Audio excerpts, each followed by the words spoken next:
시편 67편은 7개의 절로 구성된 아주 간단한 시입니다. 7절밖에 되지 않지만 굉장히 짜임새를 잘 갖추고 있는 시이기도 하지요. 표제어를 살펴보시면 시, 곧 노래, 인도자를 따라 현악에 맞춘 것이라고 되어 있습니다. 누가 썼으며 왜 지었는지 알 수는 없습니다. 다만 우리는 이 시가 하나님께 감사드리는 감사 예배시라는 것을 알 수 있고요. 6절에서 땅에 그의 소산이 내어 주었으니라는 표현이 있어서 아마 추수 이후의 절기였던 장막절에 부른 것으로 보고 있습니다.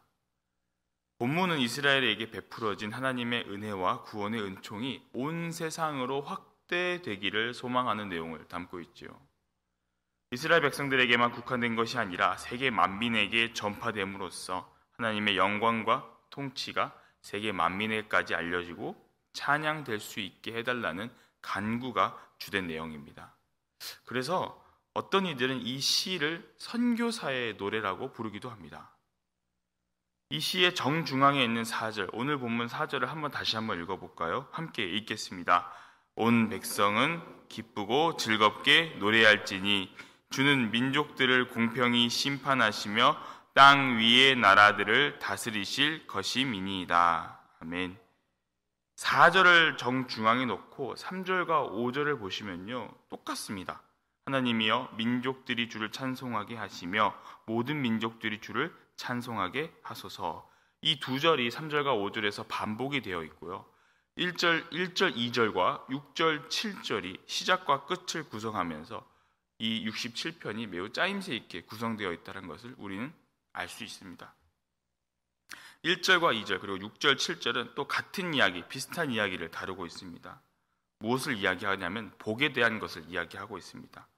하나님이 우리에게 복을 주셔서 모든 민족들이 하나님을 찬송하고 다시 그 복을 주신 하나님께 감사하는 것이 67편의 내용이죠. 일반적으로 우리는요, 이스라엘 백성들이 자신들이 하나님께 선택받은 민족이라는 선민 사상에 대단한 자부심을 가지고 있다는 것을 알고 있습니다. 구약의 또 대부분이 이 선민 사상에 대해서 이야기를 또 하고 있고요. 그런데 오늘 이 시편은요, 이 기존에 가지고 있던 이 선민 사상이 점차 이스라엘을 벗어나 이방 민족까지 확대되는 것을 볼 수 있습니다. 이 땅 위에 있는 모든 나라들이 다 하나님의 자녀라는 선포가 있게 되는 것이죠. 그러니까 4절에서 온 백성과 땅 위의 나라들은 다 같은 말로 보시면 됩니다. 모든 민족들이 하나님의 택함을 받아 하나님을 주인으로 모시고 그분을 믿고 경험하고 전하게 되는 것입니다. 예수님이 승천하시면서 제자들에게 어떻게 말씀하셨습니까? 마태복음 28장을 보시면 너희는 가서 모든 민족을 제자로 삼아 아버지와 아들과 성령의 이름으로 세례를 베풀고 내가 너희에게 분부한 모든 것을 가르쳐 지키게 하라. 이제는 하나님의 구원의 역사와 은총이 이스라엘 백성들에게서 더 확장되어 모든 민족들에게까지 가는 것임을 선포하고 있습니다. 그런데 이 선포가요, 이미 구약에서 언급되었다는 것, 바로 이 오늘 본문에서 언급되었다는 것이 매우 중요한 일이죠. 이스라엘 백성들에겐 사실 이게 용납이 안 되는 일이었습니다. 우리는 금요 예배 때 사도행전을 계속 강의하고 묵상하였습니다. 어떻습니까? 복음을 전하면 이스라엘 백성들은 그것을 받아들이는 것보다는 반항하고 오히려 그 복음을 전하려고 했던 사도 바울을 죽이려고까지 했었지요. 그런데 이미 하나님은 당신의 구원 계획이 이스라엘 백성을 넘어서 온 세계 민족들에게 있다는 것을 이 시편 67편을 통해 보여주신 것입니다. 지금의 우리에게는요, 이 모든 민족에게 복음을 전하고 널리 알리는 것이 익숙하고 친숙할 수도 있지만 어쩌면 당시에는 이 말이 굉장히 획기적이었을지도 모릅니다. 온 백성들에게 하나님의 구원 계획을 전한다는 것은 상상도 할 수 없는 일이었기 때문이죠. 우리는 신앙생활을 하는 데 있어서 우리가 하나님을 만나고 은혜를 받는 데 있어서 중요한 3가지가 있습니다. 이 3가지는 연결고리입니다. 다 연관되어 있다는 것이죠. 첫 번째는 하나님을 믿는 것입니다. 십자가의 복음을 믿는 것이지요. 그리고 두 번째는 그 믿는 것을 우리가 삶에서 누리는 것입니다. 내가 믿는 십자가의 복음을, 하나님이 나의 아버지가 되심을 삶에서, 일상에서 계속 누리는 것이지요. 세 번째 단계는 내가 믿고 누리는 이 복음을 전하는 것입니다. 믿고, 누리고, 전하는 것. 여러분, 이 세 가지 중에 뭐가 제일 어렵고 힘이 들까요? 의외로 누리는 것이 가장 힘든 것 같습니다. 믿는 것은 우리가 어떻게든 믿을 수 있습니다. 그런데 그 믿음이 내 삶에서 은혜가 되고 기쁨이 되고 행복이 넘쳐야 하는데, 매일의 삶에서 믿음으로 인해 복음이 경험되어야 하는데 그게 안 된다는 겁니다. 여전히 나의 삶은 내가 예수를 믿는다고 하지만 변화가 없고, 여전히 나의 삶이 달라지지 않는다면 여기서 딜레마가 시작이 되지요. 왜 믿음을 누리지 못하는가? 그것은 다음 단계를 염두에 두지 못하기 때문입니다. 전하는 것, 증거하는 것에 대해서 염두에 두지 못한다라는 것이죠. 이것에 대해서 대부분의 사람들은 어려운데, 혹은 이건 그냥 특별히 이 전하는 것, 이 전도하는 것에 대해서 잘 하시는 전도사님, 혹은 집사님, 권사님, 혹은 목사님께 맡기는 게 맞는 게 아닌가라는 생각을 하게 될 때도 있습니다. 그런데 이런 생각은 우리가 믿음을 누리는 것에 대한 중요성을 점점 작게 만듭니다. 믿음을 가지고 충분히 은혜와 기쁨을 누려야 전할 수 있는데, 우리는 전하는 것에 대한 부담감과 그리고 그 책임감을 자꾸 떠넘기려 하다 보니까 누리는 것도 잘 누리지 못하는 상황이 되는 것이지요. 믿는 것은 할 수 있습니다. 우리가 예배에 매주 참석하고 매주 예배를 드리고, 혹은 매일 나와서 이렇게 새벽마다 기도하고, 혹은 교회에서 열심히 봉사하는 것을 하다 보면 우리가 이것을 내 믿음이라고 증거할 수 있을 것입니다. 그런데 여러분, 그 삶이 달라지지 않는다면 그것은 껍데기에 불과하다는 것이죠. 그래서 우리는 하나님을 믿을 때 믿음으로 끝나지 않고 그것을 전하는 것까지 나아가야 합니다. 저도 전도부를 맡고 있지만 전하는 것이 참 두렵습니다. 다른 사람들 앞에 서서 예수 믿으세요라는 그 말을 하기가 참 어렵습니다. 그게 참 쉬운 일이 아니라고 저도 역시 생각을 합니다. 그런데 신기하게도 하나님은 그 현장 속에서도 역사하신다는 것이죠. 우리가 전도하겠다는 그 마음만 먹고 현장에만 나간다면 나머지는 하나님께서 책임지시는 것을 목도하게 됩니다. 물론 어떤 이들은 예수 믿으세요 하는 그 말 한마디에 기겁을 하고 차갑게 돌아서거나 혹은 듣기 안 좋은 말을 하기도 합니다. 그러나 그 가운데서도 주님의 역사와 위로가 일어나는 것을 또한 우리는 경험합니다. 그날 무슨 일을 겪었든지 간에 전도를 마치고 돌아오는 차 안에서 제 경험상 단 한 번도 어두운 적이 없었습니다. 전도를 마치고 돌아오는 성도님들과 차 안에서는 언제나 은혜가 넘치고 기쁨이 넘쳤습니다.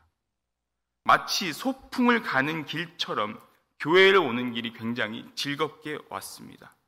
저는 이게 하나님의 역사하심이라는 것을 믿습니다. 오늘 본문에서요, 온 백성들이 기쁘고 즐겁게 노래한다라고 기록되어 있습니다. 그 기쁘게 즐겁고 노래하는 이 사람들이 바로 그런 사람들이라는 것이죠. 간신히 구원받아서 아둥바둥 사는 사람들이 아니라 하나님이 주신 믿음을 기쁘게 누리는 사람들이라는 겁니다. 이들은 하나님을 마음껏 누리게 되는 그 날을 소망하고 있습니다. 나 하나만 잘 믿고 끝나는 그런 믿음이 아니라 모든 사람들을 주님께로 인도하는 꿈이 있다라는 것을 오늘 이 시편에서 잘 보여주고 있지요. 이 4절의 핵심이 3절과 5절로 점점 확장되어 가는 것을 우리는 볼 수 있습니다. 그래서 모든 민족들이 주를 찬송하게 해달라는 기도와 간구가 두 번이나 이 시에서 언급이 되고 있지요. 그런데 그 간구가 나오는 이유가 있습니다. 그 간구가 나오는 이유가 무엇입니까? 1절, 2절과 6절, 7절에서 나오고 있습니다. 1절을 한번 읽어볼까요? 오늘 본문 1절을 성경책으로 함께 읽겠습니다. 하나님은 우리에게 은혜를 베푸사 복을 주시고 그의 얼굴 빛을 우리에게 비추사. 아멘. 여러분 어떤 구절이 생각나십니까? 민수기 6장에 보시면요, 아론의 축도와 거의 비슷합니다. 주님이 우리에게 은혜를 베풀어 복을 주시고 그 얼굴을 우리에게 비추실 때 2절에서 주의 도가 땅 위에 주의 구원이 모든 나라에 알려지는 것을 보게 된다는 겁니다. 여러분, 하나님의 얼굴이 무엇을 의미합니까? 하나님의 얼굴은 긍휼과 인자하심을 의미합니다. 죄인이 불과한 우리에게 긍휼과 인자하심으로 그 얼굴로 빛을 비춰주실 때 어둠에서 빛으로 나와 우리가 빛의 자녀가 되는 것입니다. 그게 바로 복이라는 겁니다. 모든 나라가 알려진다라고 했는데 이 알다라는 히브리어 야다는요, 머리로만 아는 것이 아니라 가슴 전체로서 내가 경험함으로써 체득되는 그 알다를 이야기합니다. 하나님을 경험하는 것, 우리는 그것이 복인 줄 이미 알고 있습니다. 모든 나라가 경험하는 것, 이것이 바로 시편의 저자가 하나님께 구하는 기도인 것이죠. 6절, 7절에서는요, 1절과 2절과는 조금 다르게 기록되어 있습니다.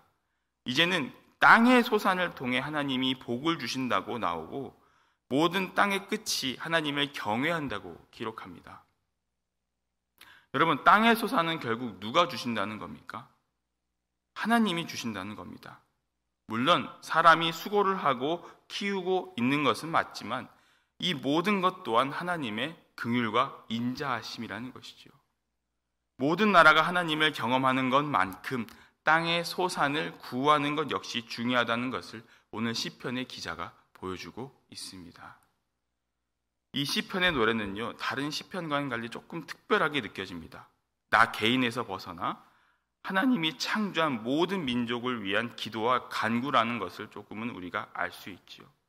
그래서 제가 맨 처음에 말씀드렸던 선교사의 노래라는 이 말이 딱 어울리는 호칭인 것 같습니다. 많은 사람들이 기도를 할 때 나를 위해 기도를 주로 많이 합니다. 나 개인에서 벗어나 하나님이 나를 위한 기도, 내 가족을 위한 기도, 나라는 이 바운더리에 있는 기도는요, 사실 누구나 다 할 수는 있습니다. 그런데 믿음을 진짜로 누리는 사람은요, 나의 기도에서 더 확장되어서 남을 위한 기도, 이웃을 위한 기도, 교회를 위한 기도, 나라를 위한 기도, 민족과 열방을 향한 기도로 나아갈 수 있습니다. 이 땅의 모든 사람들이 다 하나님을 알게 하시고 하나님을 믿게 하시고 하나님을 경험하게 하셔서 땅의 모든 것들이 복을 받고 하나님을 찬양하는 그날이 속히 오게 하여 주소서라고 이렇게 기도할 때 이 기도를 통해 우리는 우리의 삶에서 세상이 줄 수 없는 기쁨과 은혜를 누리게 될 줄 믿습니다. 오늘 이 아침에 기도하실 때 나를 위한 기도보다는요, 교회와 나라를 위해 그리고 민족과 열방을 위한 기도를 하셨으면 좋겠습니다. 하나님의 나라가 확장되어 가는 그 기도를 통해서 우리 모두가 은혜와 기쁨을 얻고 나의 기도가 또한 응답되는 복된 역사가 일어나는 이 아침이 되시기를 주님의 이름으로 간절히 축원합니다. 그리고 오늘 하루도 그 은혜와 기쁨으로 살아가는 여러분들이 되시기를 주님의 이름으로 간절히 축원합니다.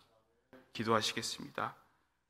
너희는 먼저 그의 나라와 그의 의를 구하라고 말씀하셨던 주님, 내 것을 먼저 찾기보다 나를 위한 기도를 먼저 하기보다 이웃을 위해, 교회를 위해, 나라를 위해, 민족을 위해 기도하는 우리가 되게 하여 주시옵소서.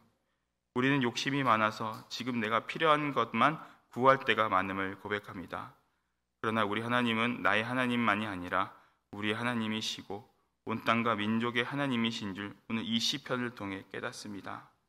이 새벽에 우리가 교회를 위해, 나라와 민족을 위해 기도할 때 하나님께서 우리의 기도도 응답하여 주시고 우리에게 은혜와 기쁨을 주시는 경험을 허락하여 주시옵소서. 그리하여 주님이 주시는 그 믿음의 기쁨을 날마다 누리며 살아가는 자들이 되게 하여 주시옵소서. 오늘 이 밤에 금요 예배가 있습니다. 나의 만족과 유익을 위해 드려지는 예배가 아니라 주님의 고난에 동참하고 이웃과 함께 하나님을 알고 함께 예배하고 함께 그 은혜를 누리는 시간이 되게 하여 주시옵소서. 감사를 드리오고 우리를 위해 열방을 위한 사명을 허락하여 주신 예수 그리스도의 이름으로 간절히 기도하옵나이다. 아멘.